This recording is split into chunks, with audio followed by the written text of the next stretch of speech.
Ибрагим Муракун уулу жана мен Шайырбек Абдрахман уулу. Салам алейкум. Алейкум. Бүгүнкү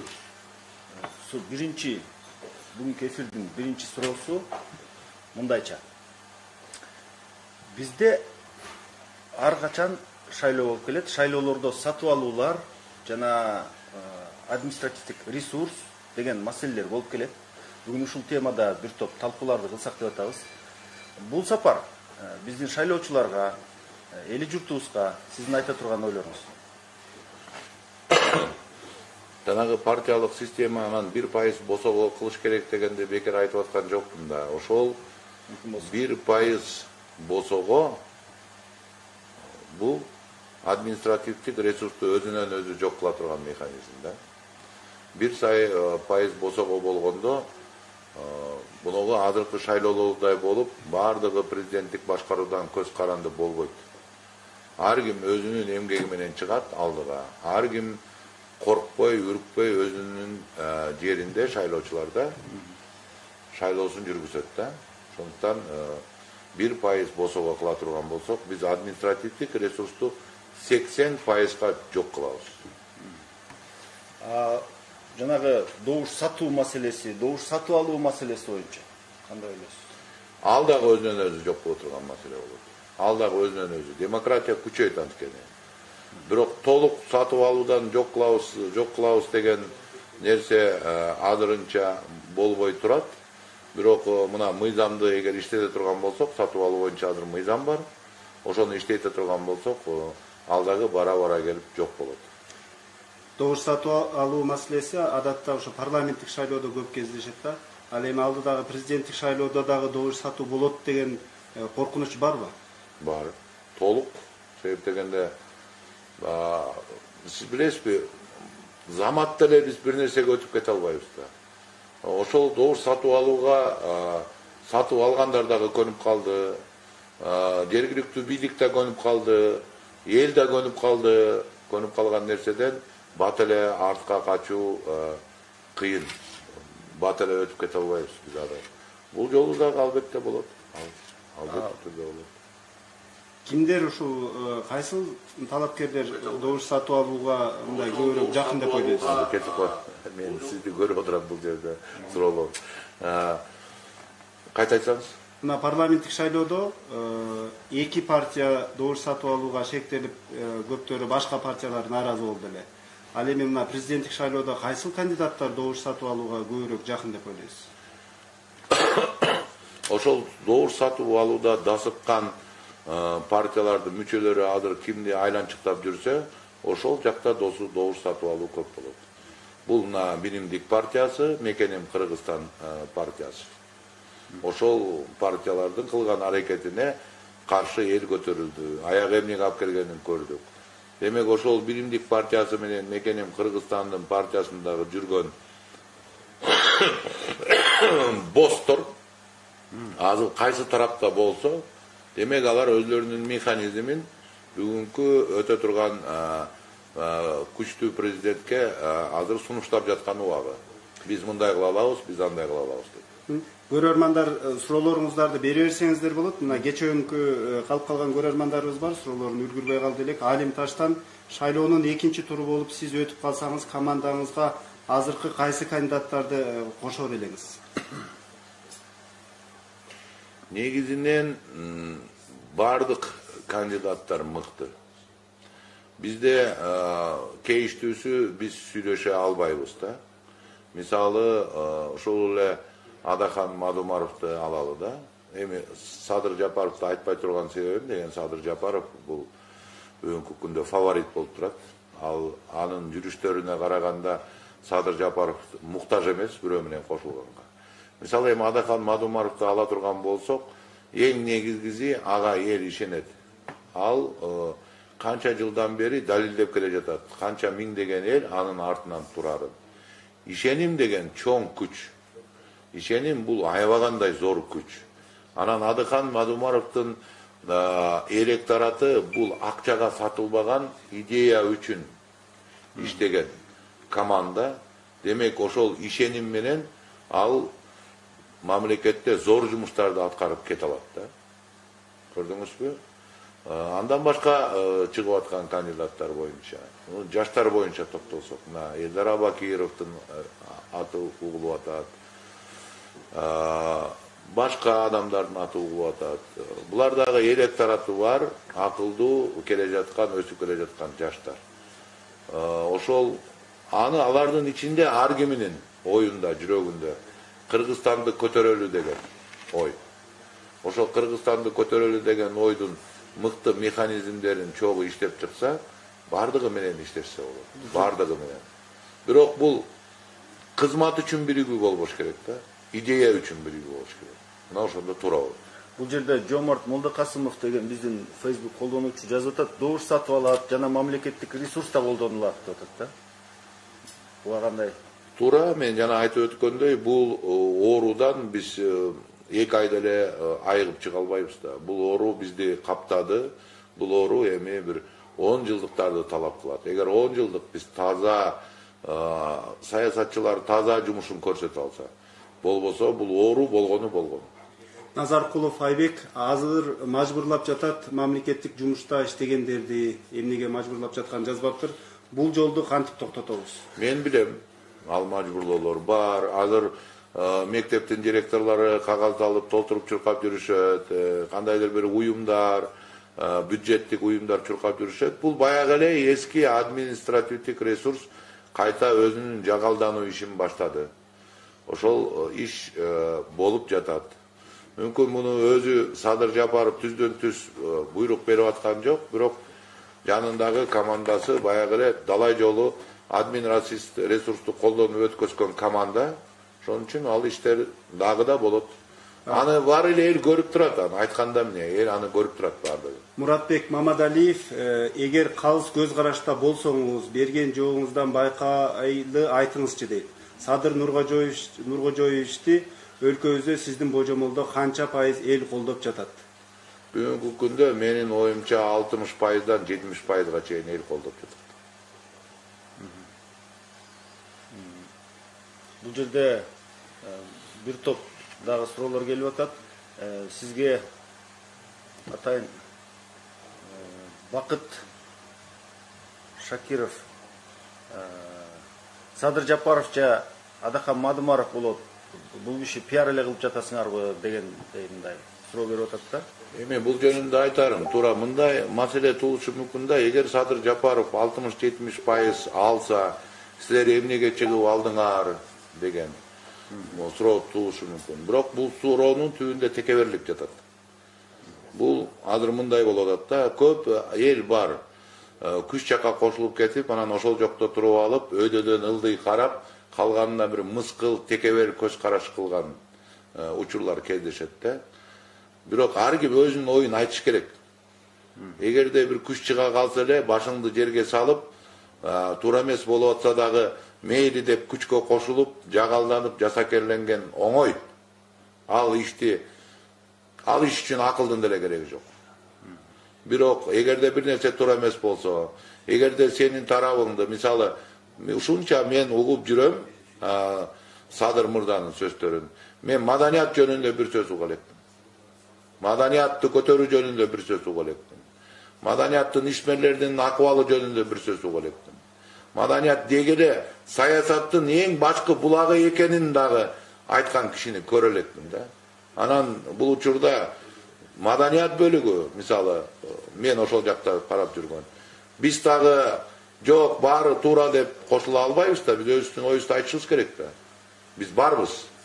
Болгондо дагы маданият бөлүгү, интеллигенция бөлүгүнү дайыма прогрессивдик күчтөрдүн алдында, авангардда болуп келген.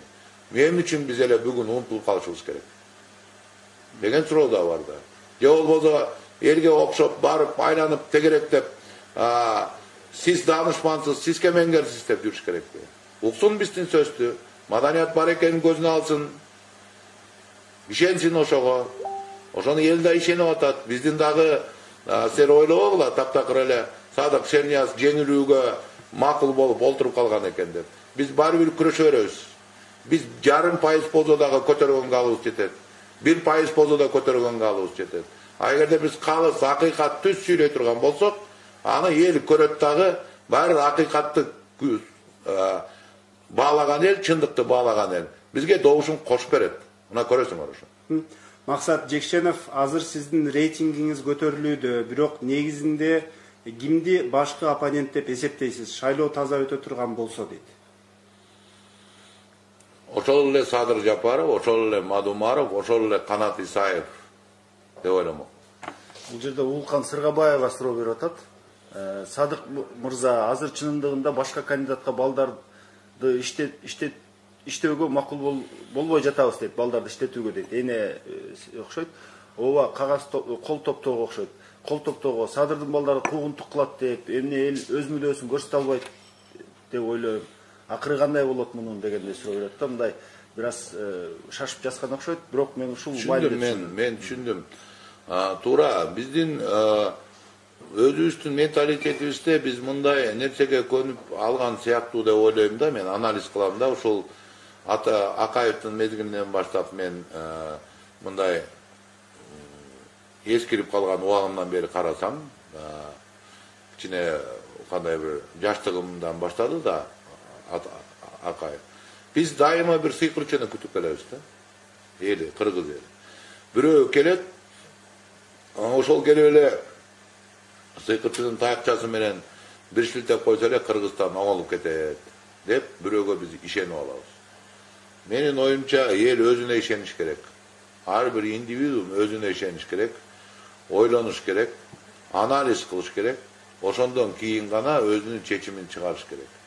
Эгерде бирөө келип кара бизди оңдоп коет дей турган болсо, бул кандайдыр бир сен өзүң иштебей, бирөө гана иштеп бериш керек сага деген психология болушу мүмкүн да. Бул мамлекет бардыгыбыздыкы.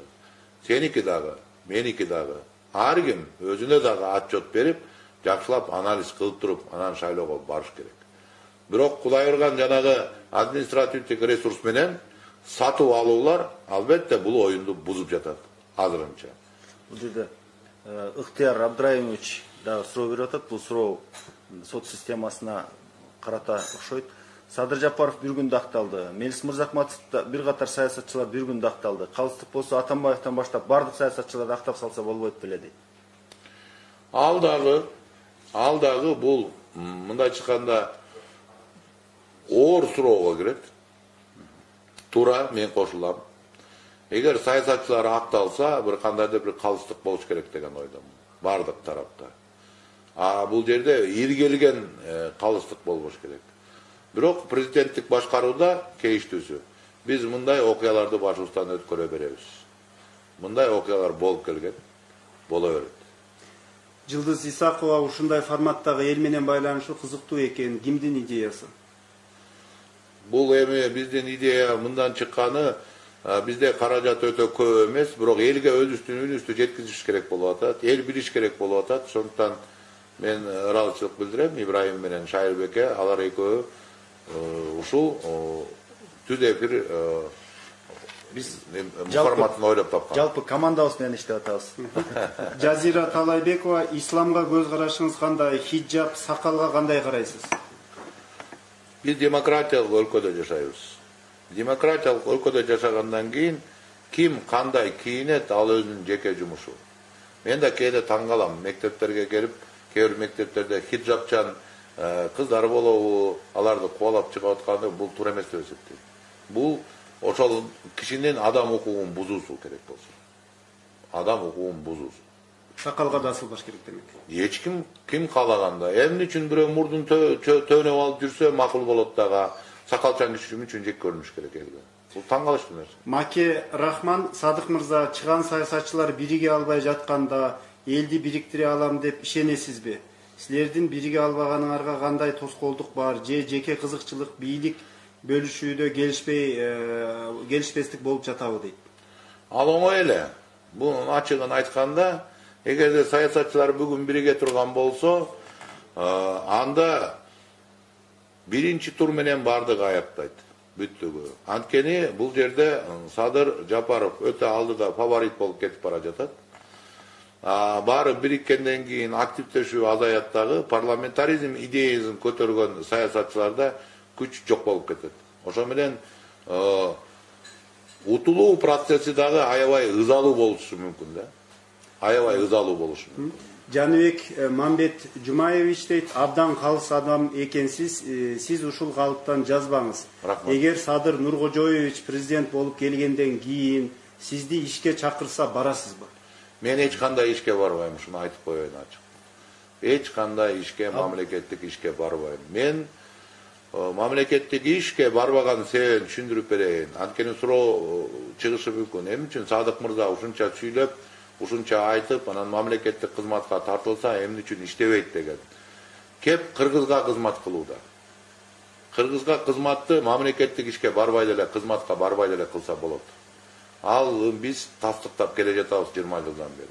Мамлекет кылбаган жумуштарды кылып келе жатабыз. Коомдук жумуш менен. Эгер коомдук байланыш менен Садыр мырза сыйлап, маданияттагы жеткен ийгиликтерди көрүп, түшүнүп, коомдук иштерде алдыга сүрөдө жардам бере турган болсо, же чогулуп сүйлөшүп ала турган болсо, албетте мамлекет үчүн барып, өзүбүздүн оюбузду айтып, пикирибизди айтып, же болбосо бир коомдук багытка жардам сурап турушубуз мүмкүн. Бирок так кесе кызматка жок. Анткени кызматка жок деген себеби. Бүгүн кызматтагы адамдардагы система чирип бузулуп бүттү. Мисалы, мен түшүндүрүп берип коеюн Шайырбек, кечип коюңуз. Мисалы, бүгүнкү күндө министр премьер-министрге каяша айтса, ал эртеси күнү кызматынан ажырайт. Бүгүн министр президенттин саясатына кичине эле күмөндүгүн биргитсе, ал кызматынан ажырайт. Бул чынында өтө туура эмес система. Бул кошоматчылыктын, жасакерликтин, инициатива жоктугунун, демлиге жоктугунун системасы. Мындай система бир гана президенттин оозун карап, ал жердеги кудай болуп, анан ошонун артынан баары көзүн байлап алып, чуркап жүргөнүндө. Мындай системада мен иштей албайм. Таптакыр иштей албайм. Ошон үчүн кайсы кызмат берилбесин, иштей албайм. Системаны оңдош керек. Мен азыр айтып коеюнчу, кечип коеюнчу Шайырбек, мен түшүндүрүп коеюн. Мына Калашниковдун китеби бар да, Чыңгызхан жөнүндөчү. Ошондо кечинде дейт, согуш бүткөндө баары отурду дейт. Кечинде тамактарын кыла баштады дейт. Бул жактагы монголдор, тигил жакта душмандар. Оттор жагылып. Анан Чыңгызхан бир миң башчысын чакырып айтты дейт. Мингиле атка барып азыр чапкыла дейт. Тиги душман эс алып атат. Деп өзү дөбөгө отуруп санай баштады дейт. 100ке чейин санагандан бир бармагын жумуп коет дейт, бир манжасын. Анан бир акта кыйкырды дейт. Эй баланча, мен 4 бармагымды немемде жумдум. Даярсыңбы дегенде, тияктан жооп келди дейт. Дагы экөөнү жумуп туруңуз, ошондо даяр болобуз. Деди дейт да. Чыңгызхан санап баштады дейт. Эми ошону азыр бүгүнкү ситуацияга алалы да. Бүгүн президент баланчаны кылгыла деди дагы. Убакыт берем деди. Анан кийин 3 күндөн кийин кыйкырды. Даярсыңарбы дедилер. Даярбыз деди бар. Мына бүгүнкү болгондо мындай болмок да. Баары даярбыз деп туруп, атка минип алып чаап кетмек. Бирөөнүн жазы калмак, бирөөнүн найзасы калмак, бирөөнүн калканы калмак, бирөө вообще унутуп калмак теги басмайылынчы. Бирок президент айтып атат деп чаап жөнөмөк бар тиякачы. 80 депутаттай болду. Көрдүңүзбү? Бул эмне деген? Бул башчы менен мындай кызматкерлердин ортосундагы реалдуу байланыш жок да. Наполеон айтчу, жаман кабарды биринчи кускула, жакшы кабарды ансыз эле угуп алам депчи. Бизде жаман кабарды эч ким айтпайт президентке. Бизде жалаң гана жакшы кабарды айтат. Сооронбай Шарипович дагы олтурганда, эл жыйылып турганда, аянтта, жанындагылар баары барып туруп жакшы кабарды айтып атты. Ой, бул тарап кетет булар. Өңкөй мастар экен Сооронбай Шарипович. Азыр тарайт булар, мына азыр жамгыр жааса кетет баары деп отуруп, аягы Сооронбай Шариповичти анга түрттү ушулар. Эч ким реалдуу информацияны барып кулагына айткан жок. Сооронбай Шарипович, чыгыңыз, элге айтыңыз, богу шайлоону жараксыз деп таап коюңуз. Эл заматта тарайт деп бирөөнүн духу жеткен жок ошону айткангачы. Барып айтканга, айткан кишилерди дагы жолотпой жатышты жанындагы кошоматчылар. Аягы эмне болуп бүттү? Мына биз ушудан дайыма кыйналып келебиз. Биз системабыз, кызмат системабыз кошоматтыктан, жасакерликтен түзүлгөн. Бизде кыялына карайбыз. Кызматкерлердин кыялына. Ал системадан өтүш керек. Кыялына карабай, кызматына караш керек. Мен дагы бир окуяны айтып коеюн. Жылдыз Жолдошова деген айым бар. Мен сыйлаган, урматтаган айым. Ошол Жылдыз Жолдошова эбегейсиз кызмат кылды Курманжан Датканын арбагына. Эбегейсиз кызмат кылып Курманжан Датканы республикалык масштабтан бүткүл дүйнөлүк масштабка көтөрүп чыкты. Бирок аны да көрөлбаган бар, аны да жамандаган бар. Ал чынында деген бардык мамлекеттик сыйлыкты алып, азыр мындай аксакал болуп отуруш керек эле да. Бирок анын кыялы үчүн баары турал жаман сөз айтат, турал бетке айтат, турал жакпайт бирөөгө. Ошон үчүн баарыбыз анын эмгегин тебелегенге аракет кылат. Эч ким коомдук ишмерлерин ошол кишидей кызмат кылган жок мамлекетке. Түшүндүңүзбү? Бирок кыялы дейбиз да. Кеп неде? Кеп кыялдабы? Кеп кызматта, Кыргызга кылган кызматыңда. Мына ушул. Эгер биз ушул системаны айкалыштырсак мамлекеттик кызматка, анда эң сонун мыкты демилгелүү система түзүлөт. Ошол система мамлекетти алдыга алып чыгат.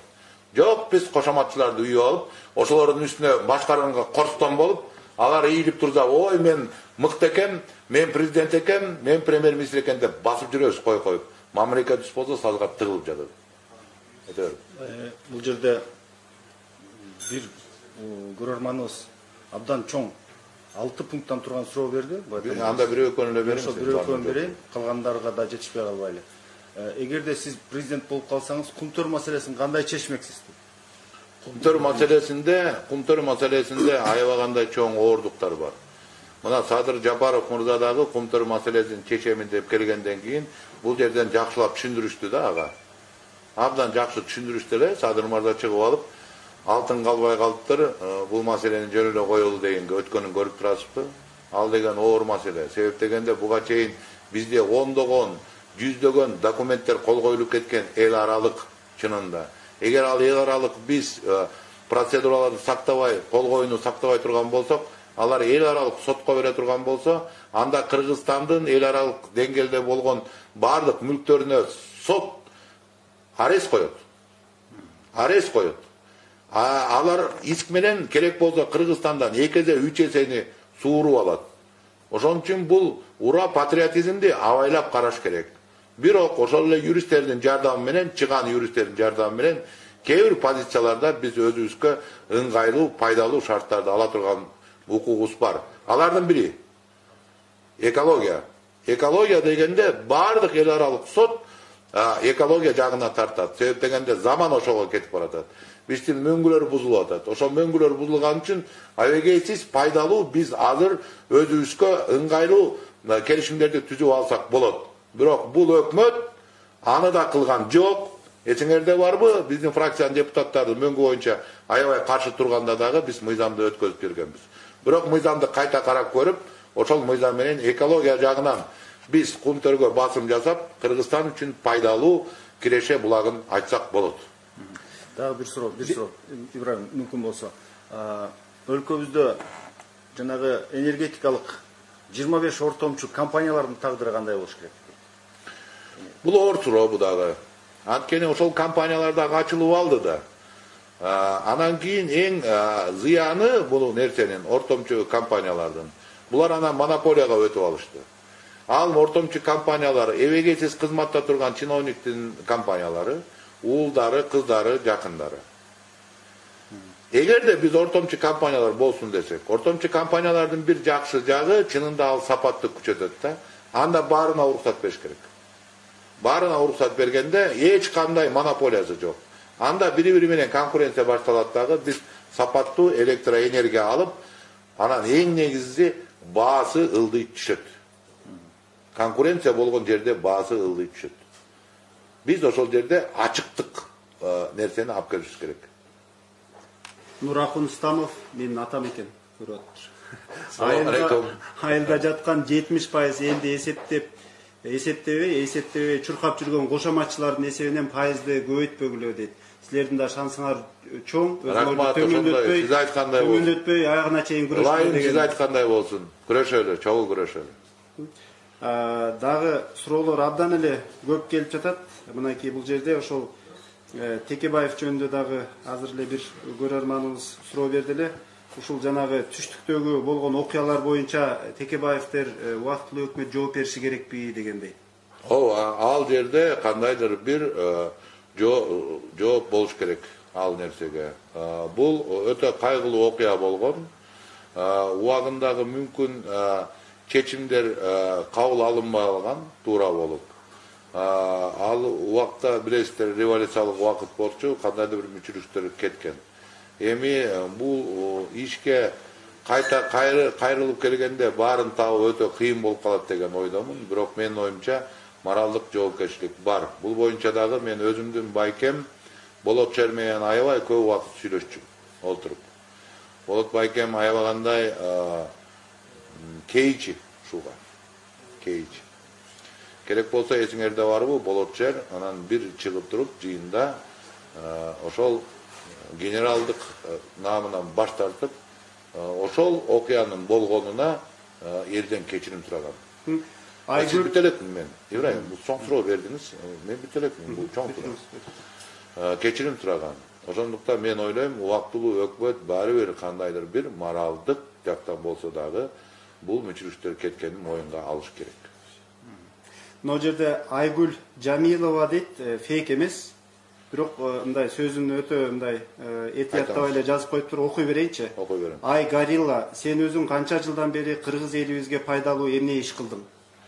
Эми ал киши башка киши менен бул тарыхты билбей, мындай менин кылганым иштеримди билбей чыгар. Мен кылган иштеримди санап отурсам ага бир 5 мүнөт убакыт кетет. Бирок кыскача айтканда, ушул кыргыз тилинин эң башкы саясаты кыргыз өнөрү тили үчүн кызматыбызды өтөп келдик. Эл билет ал эмне болгонун. Биз өзүбүздүн эле тыйыныбыз менен, жеке тыйыныбыз менен элге таанылдык. Эл жакшы көрөт аны, эл сыйлайт. Болгону ошол эл эми маданиятчы кишини кантип президент болот деп гана ошол олку солку абалда турат да. Мен ошону айтып кетер элем. Маданияттын кишилери тарыхта эң жакшы президент боло алган. Буга Рональд Рейган бул Америкадагы эң мыкты президенттин бири болуп эсептелет 100 жылдыкта.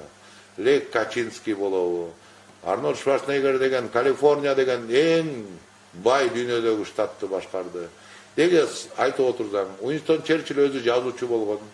Ошондой сыяктуу нерселер көп. Болгону бизде ушундай нерсе калыптанып калган. Маданияттын кишиси кантип президент боло алат деген. Маданияттын кишиси кайта элге жакын, жүрөгү таза, чыгармачылык кишилердин көбүнүн пейили ак, жакшы президент боло алышы мүмкүн.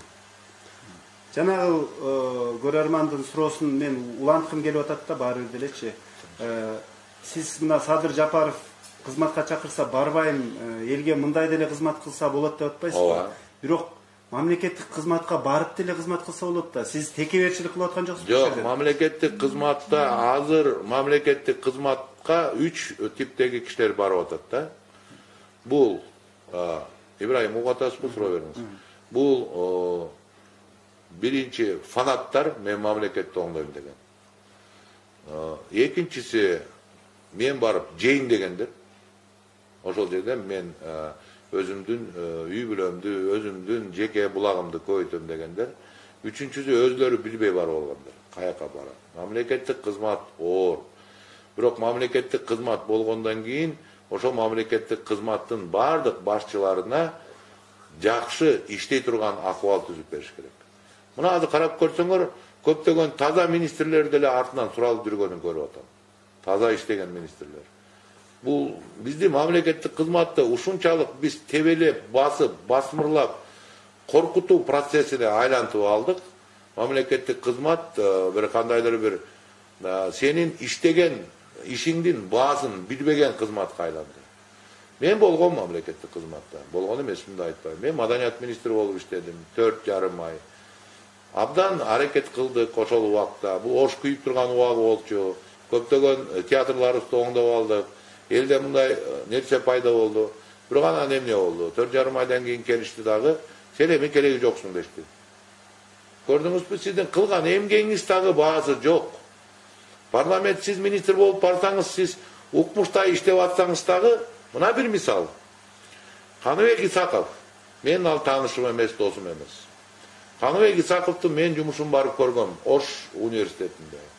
Каныбек Исаков эбегейсиз жумуш аткарды. Ошон үчүн мен жыйында ал киши министр болуп келерде, мен айткам, урматтуу Каныбек мырза, Sizge эл батырлыгын берсек жарашат. Бирок сиз мамлекеттик кызматка келип алдыңыз мынау. Сизде мылайга оңотушпаса болду. Мага кийин айтышты. Дал ошондой болуптур. Дал ошондой болуп, артынан иш козгоп душмандары, ар кандай бир нерселерди алып чыгып, аягында ошол киши каза болуп кете берди. Депрессиядан ооруга чалдыгып. Эмне болду? Көрдүңүзбү? Бизде мамлекеттик кызматкерди дагы баалабайт. Бизде мамлекеттик чыныгы күйгөнү да баалабайт. Ал чынында эми мен коомдук иштерде сизде үстүңүздөн карап турган туура эмес приказ берип аткан начальнигиңиз жок.